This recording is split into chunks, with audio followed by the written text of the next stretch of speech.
Welcome to another episode of Sports with Steve. I'm Steve. We have our technical producer Scott in the background. Say hi, Scott. Hello. And there's Mike back in Iowa who doesn't do anything, but we'll give him credit for it anyway. This episode is a very special episode, this being episode number 4, according to our technical producer Scott. I just recently learned how to count to 4, apparently. We're going to talk about Iowa against Michigan in football. We're going to talk about Grand Valley against Saginaw Valley in the Division II playoffs. We're going to talk about Dallas versus the New York Giants, which is my matchup of the week. Now, there are a couple different candidates for matchup of the week.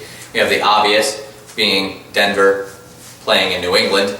Manning against Brady again. Manning has won 4 matchups. Brady has won 9 matchups. It seems like I keep trying to find the statistic for it, but I can never seem to find it. It seems like just about every time they play, it's in New England. Now that Peyton Manning's with Denver, it's still in New England. It seems like Tom Brady always gets to play at home. And there's also the Indianapolis Colts going to Arizona to play the Arizona Cardinals. Indianapolis is 7-4. That's not right. They're 6-4. Arizona is 6-4 in the NFC West with 2 of the best teams in the division. Actually, San Francisco is 6-4, and Seattle is 9-1. Seattle has a week off. Indianapolis is 2-1 in the NFC West, and this season, and they beat San Francisco in Candlestick early on in the season for San Francisco's second loss, and they beat Seattle in Indianapolis for Seattle's first and only loss this season. They lost to the St. Louis Rams, 38-8. And it wasn't that close. Tavon Austin had a career day. It's like 3 touchdowns of over 50 yards, including a 98-yard punt return for a touchdown. Indianapolis just imploded on that day. So let's see if they can regroup and beat Arizona. Indianapolis is facing their former interim coach in Bruce Arians. Bruce Arians has Carson Palmer, Larry Fitzgerald, etc., playing for him in Arizona. It'll be a very good matchup. But my matchup of the week is the New York Giants hosting the Dallas Cowboys, because the New York Giants are 4-6, Dallas Cowboys are 5-5. Philadelphia, who has the week off, is 6-5. New York Giants are playing very good football. Now, they lost their first 6, so a lot of people would have counted them out. I'm still optimistic. I think the NFC East is one of the worst divisions in football. The Giants are only 2 games back, 2.5, technically, of the league. If they beat Dallas, they get in second place in the NFC East, because the Redskins aren't playing that well. But we'll talk about that a little more later. And then later on the show, before that, I'm gonna rant a little bit about Alex Smith. This is my first edition of Rant of the Day. It'll be a pretty short one for today. It's about Alex Smith and the lack of respect and credibility that I believe he has received in the NFL. He is an incredible quarterback, and I think, well, we'll talk about that a little later. And then we have an interview with 2 Saginaw Valley State University basketball players. We have Lindsey Johnson and Kellen Smith. Kellen Smith being point guard, second-year point guard, and Lindsey Johnson being a transfer student. That'll be a very exciting interview. They're close with me. They live with me. Kind of creepy, but that's the truth. So they're going to grace us with their presence for an interview. That'll be later on in the show. If you've never seen the show before, most likely you haven't. This is a very loose show. I do know what I'm talking about. I know sometimes it may not seem like that when I can't spit words out of my mouth, but I do know what I'm talking about. But I don't like the whole professional aura feeling around sports. I don't like feeling like I have to put on a tie. I don't feel like I have to be as perfect and proper all the time. I understand that. I get the credibility for it. Perfect. This is a YouTube show filmed in my own dorm. Welcome into my life. I know what I'm talking about, but this is a very loose show. It's a very open show. If I'm going to mumble over something, I'm not going to stop the recording, cut it, change it, edit it, paste it. I'm going to keep going. This is a very loose, relaxed, fun show. And I'm going to make jokes. I want you to make jokes with me. There's a weird knocking sound over there. I don't know what that was, but I'm going to keep going because this is Sports with Steve. If you want to ask me a question, I want you to ask me questions. I want you to challenge me. Because me feeling like I'm the smartest person in the world is something that I like to do anyway, but I'm not the smartest person in the world. I will make mistakes. I made a mistake last week. I said Iowa was 5-4, or 6-3. I said, I even made a mistake right there. I said Iowa is 6-3, they are 6-4, now they're 7-4. I want you to let me know if I make a mistake. On Twitter, at svsuiowa. Email me, svsuiowa@gmail.com. That's the best way to get a hold of me because I'm still new to Twitter. I still don't understand hashtag. I barely understand the @ symbol. please email me. That'll be a faster way to get a hold of me. So now, let's jump into our show. After what, a 7-minute intro? That was a pretty good intro. That's a great intro. That's a great intro. Yeah! Yeah, okay, Iowa. The Iowa Hawkeyes beat the Michigan Wolverines at Kinnick Stadium yesterday. Today being Sunday, for those of you who don't know. Sunday the 24th, right? Yes. Okay, it's almost finals It's week. my brother's birthday! Happy birthday to your brother. Happy birthday to Thomas. I said it on national YouTube. Woo! Happy birthday to Thomas Anderson, who is 25 years old. He's old. He's old. He's old. Back to the show. I'm going to say that like 6 times throughout the day. And for some reason I have Frank Caliendo's Jim Rome impressions in my head, so that's phenomenal. Sorry. I apologize in advance. Iowa. I look forward to your hate mail. Iowa beat the Michigan Wolverines 24-21, and Michigan is going to, I'm in the state of Michigan. SVSU is in the state of Michigan. I'm in the state of Michigan, so I know Michigan people are going to be complaining. I texted a friend of mine who's a Michigan fan, but who's not actually in Michigan. Kind of weird that I don't text somebody from Michigan to talk about Michigan, but she is in Indiana, and we were talking to her Illinois. Purdue's in Indiana. Lafayette, Indiana. Correct me on that, because I'm probably wrong. She's at Purdue, and she was watching Purdue, Illinois yesterday. She wasn't very happy. She wasn't able to watch the Michigan-Iowa game. Michigan played very well. They were up 21-7 at halftime. Devin Gardner had been playing well. Jake Rudock had a couple of interceptions. Second half, completely different story. Iowa scored 17 unanswered points. Michigan offense couldn't go anywhere. They finally had a drive with about 5 minutes left in the game, but then on a sweep to the left, fumbled the ball, almost went out of bounds. Iowa recovered. Got a couple of first downs, sealed the game. Michigan played well. Do not doubt me on that. They played very well. And they're going to get a lot of flack. Brady Hoke is going to get a lot of flack because they're 7-4. Oh my goodness, Michigan football is 7-4. Calm down, okay? Just take a step back, Michiganders. Michigan is a new team. They're not necessarily a new team. David Gardner is a first-year starter after you had Denard Robinson. You guys don't have a solid defense yet. You guys are still working into it. It's a you can't expect to go 10-1, 11-0 every season. 7-4 is not a losing season. Okay, it's bowl eligible. Now I understand it's not going to be a high bowl. It's not going to be a BCS berth bowl. But it's a good season. You have things that you can look forward to. Brady Hoke is very good. And it's very difficult to win at Kinnick Stadium against Iowa. Iowa's a very tough team, and I think the last 5 times that Michigan has played at Iowa, Iowa has won 4 of those. And I think the only time Michigan won was a 23-20 overtime victory for Michigan. Iowa is very good. Last year they got stomped in Michigan, but that's because Iowa was very bad. This year Iowa is good. We have Jake Rudock. I say we because I'm from Iowa. I'm allowed to have a bias. I'm not on a national TV show. I'm allowed to have a little bit of bias, but I have respect for Michigan. I have respect for all teams almost. And if you want to ask me who that is, I can tell you later, who I don't have some respect for. But that's because of the organization and the way they run the organization, not because of the players.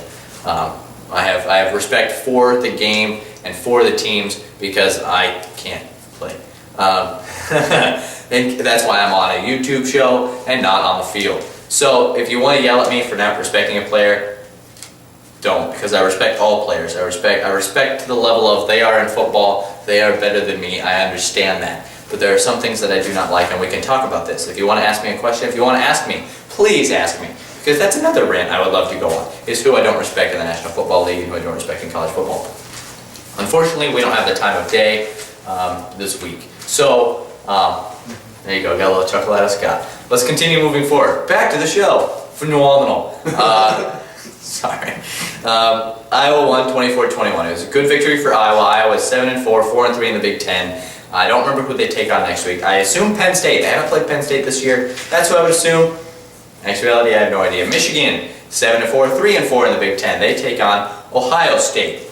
Michigan, Ohio State. One of, if not the greatest rivalries in all of sports. Ohio State's 10-0.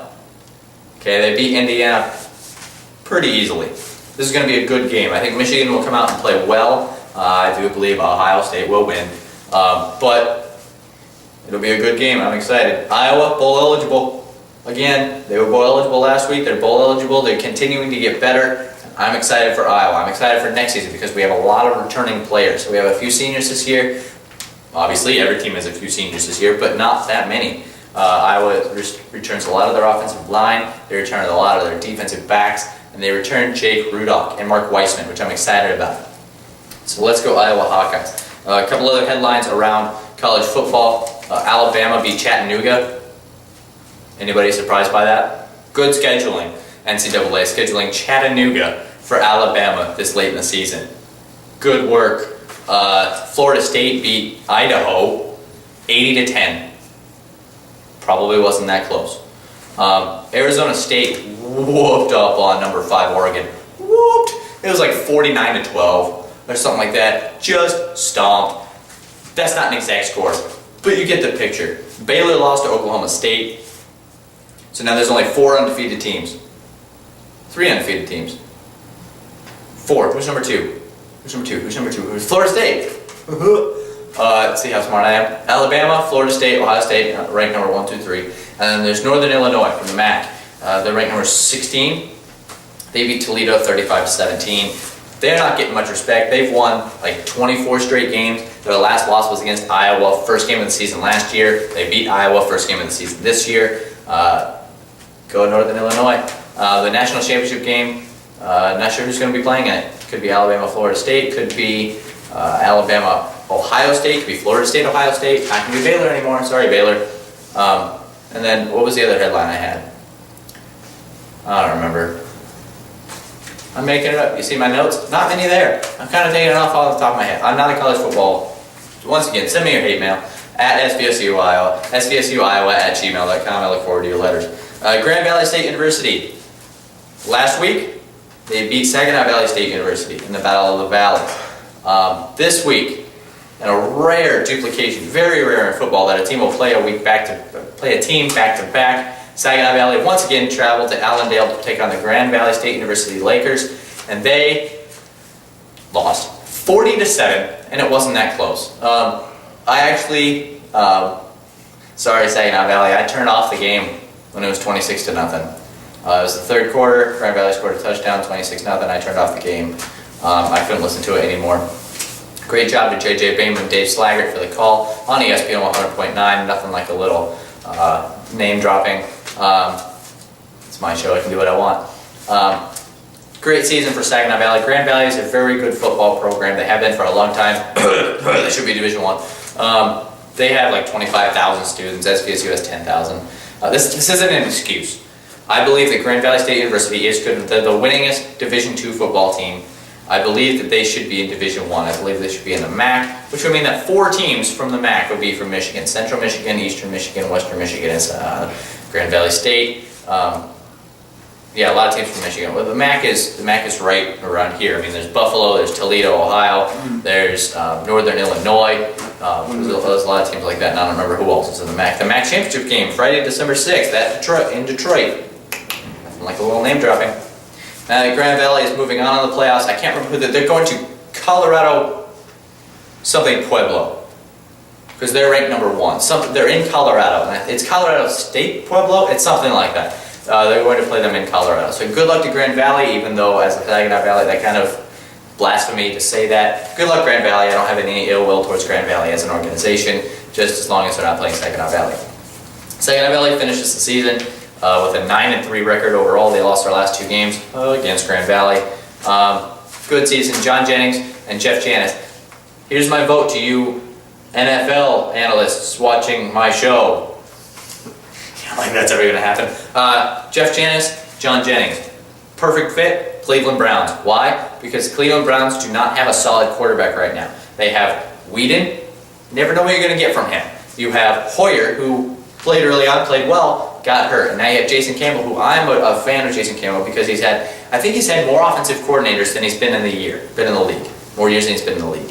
He's been in the league like 7 or 8 years. He's been with Washington, Oakland, and now Cleveland. He's had a lot of different offensive coordinators. His best season was with Tom Cable in Oakland. I think he played very well, and I think he got, to put it lightly, shafted. But I don't think he's quite the fit for Cleveland. Cleveland has the cap space. John Jennings and Jeff Janis are not going to be that expensive. You can get them 3rd round, 4th round, probably Janis in the 3rd round, Jennings in the 4th round, because Jennings isn't very big.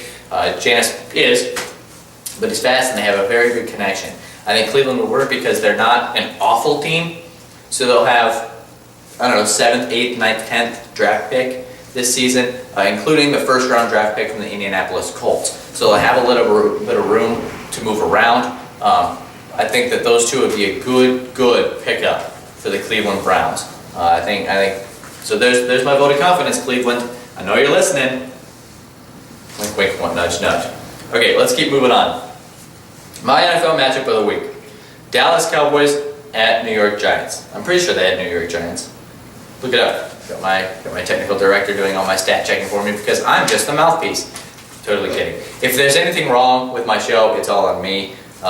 If there's anything right with the show, it's all on Mike and Scott. That's just the way it is. I'm in front of the camera. I fully take the blame if I'm an idiot. This is all on me. They're not. There's no script. You can look at my notes. Not really all that scripted. So if there's anything that's wrong, my fault. Moving on to Dallas against New York Giants. Dallas is 6-5. They had 5-5. They had a bye week last week. The Giants are 4-6. The Giants have won 4 straight. Every year that Eli Manning has been in the league. No? My phone died. Come on, Scott. Hey! Come on. I know. First world problems. The New York Giants have won 4 straight. Every year that Eli Manning has been in the league, the Giants have gone on a run of at least 4 straight games. That's ridiculous. No quarterback has ever done that. I don't think. Maybe Peyton has. Not every year in the league. He wasn't very good his first year. I think he went 3-13 or 4-12 his first year in the league. So not very well. But to do that in every season, that's pretty incredible. Kudos to Eli Manning. I think they're looking better. They have a running game now. The reason why Eli Manning, I think he has 17 interceptions this season in 10 games. A lot of it, 2 reasons. One, he's throwing the ball deep because he has to because the team is behind. Therefore, picking on the Denver game particularly. I think he had 2 interceptions where he threw the ball deep and it was intercepted because Hail Mary type plays. Another reason, bounced off wide receiver's hands. I've seen 2 instances where that's happened. Where it bounces off the wide receiver's hands, bounces in the defensive back's hands. So there's 4 unaccounted for interceptions. And then other interceptions, and especially the one I saw last week. The wide receiver, this is my type of wide receiver. Wide receiver ran a hitch route, okay, hitch, stop, which means that he declared a hitch route. And then as soon as Eli threw the ball, he shifted off. He moved to his left. So Eli put the ball right on the spot to where the receiver was, which means that that's the receiver's fault for declaring hitch and then moving when he should have stayed there. So there's an instance where it was the wide receiver's fault. Eli Manning, he has been interception prone for a while, but I think 17 is a little extraordinary, even for him. So I do not credit him with all those interceptions on his fault. On his fault? I don't think that's English. For his fault. We're going to keep moving because that's not English. Look forward to your hate now. Eli Manning, I think the Giants are going to win. I think the Giants are going to go 5-6. Dallas is going to go 5-6 because you just don't know what you're going to get from Dallas. You're either going to get 500 yards against the Denver Broncos or you're going to get nothing. I'm predicting 300 yards for Tony Romo, but I think Eli's going to come back in the 4th quarter and win. I predict 1 interception for both of them and 1 key fumble late in the 4th quarter to go Eli and the Giants' way. Where are you going, Scott? I gotta use the bathroom. Go for it, Scott. Our tech producer Scott needs to use the restroom, which means I'm on my own. I'm all on my own. Wah! See if I can make it through without messing up. Okay, here's my little rant of the day. Alex Smith, quarterback, Kansas City Chiefs, has not gotten the respect that he deserves. No, he is not going to throw for 300 yards and 5 touchdowns. No, he's not going to run for 80 yards. But what he does is he throws the ball away. He runs for 2 or 3 yards. He doesn't throw the ball. He makes wise decisions. He's a game manager, and there's nothing wrong with that. People give him crap, to put it lightly, because he's a game manager. There's nothing wrong with that. Every quarterback is a game manager. Peyton Manning is one of the best game managers in the league. But because he has a bigger arm and better wide receivers on a consistent basis, that means that he's had a better record. Alex Smith is 28, 6, and 1 in his last 35 games. His 1 tie coming against the St. Louis Rams last year, because the St. Louis Rams and the 49ers tied the first game and then went into overtime the second game. It took 10 quarters to find a winner between the Rams and the 49ers. So there's one of his losses. Alex Smith is a very, very, very good quarterback, and now he's with a team who appreciates him. And I'm happy that he did not make a big deal about getting screwed by Jim Harbaugh and the San Francisco 49ers, because he did. I don't care how you look at it, he got screwed. And whether the right choice was to put Colin Kaepernick in or not, that's not mine to make. I think Colin Kaepernick is getting a lot of flack himself because he's 6-4, which is ridiculous. He went to the Super Bowl last year. Well, he and his team, because he probably couldn't have just made it by himself. And he's 6-4, which is not an awful record. He's played against really tough. Well, every team in the NFL is a tough team, but he played against really tough teams. They haven't been running the read option, which is what he was running a lot last year. And I don't know why. Maybe it's because Jim Harbaugh expects teams to be able to defend it. I think they need to break that out more. I think that it gives Kaepernick a little bit more mobility and a little bit more options. But Alex Smith is now with the team, now with Andy Reid and the Kansas City Chiefs, Dwayne Bowe, Jamal Charles. He's now with a good offensive line who's going to protect him. And he just got his first loss of the season last week against the Denver Broncos, 27-17. His first loss of the, can we look at that again? His first loss of the season. Kansas City went 2-14 last year. They're 9-1 so far this year. The only loss coming with Denver in Denver. Are you kidding me? Kansas City is a very good team because of Alex Smith. If they had pretty much any other quarterback, they would not be as good. Now, obviously, you can say if they had Tom Brady, you can throw that out there. But I'm saying if Alex Smith had not have come, they would not. Because Alex Smith, I don't even know how many interceptions he has this year. That's how few he has. He might have 2, if that many. His completion percentage is not as high as it was. That's because he's throwing the ball away a lot more instead of. He does not force the ball, and that's something that's very impressive to me. He does not try and squeeze the ball in there, and sometimes he misses opportunities because of that. Sometimes he doesn't get the big play that he might have been able to if he would have forced the ball downfield. But he takes his best, what he thinks is best. He's going to run for 2 yards out of bounds. He's going to slide for 3 yards. He's going to take a 1-yard sack because that's a safe option. Alex Smith is a very good quarterback. He's with one of the best screen teams because he is with the best screen coach in maybe all of football.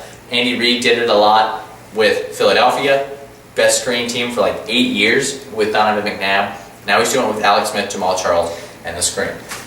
That is my rant. That's a little rant. I can rant a lot more. Scott knows. Scott knows I can rant a lot more. My favorite subjects to rant about, Tim Tebow. I love Tim Tebow. Offensive against defensive penalties. If you guys want me to rant about something, please let me know. If you want me to rant about underwater basket weaving, please let me know. I would love to. I am all for the fans. Please, at SVSU Iowa. I almost forgot what my Twitter handle was. At SVSU Iowa. SVSUiowa@gmail.com. Please ask me questions. I want to be there for you.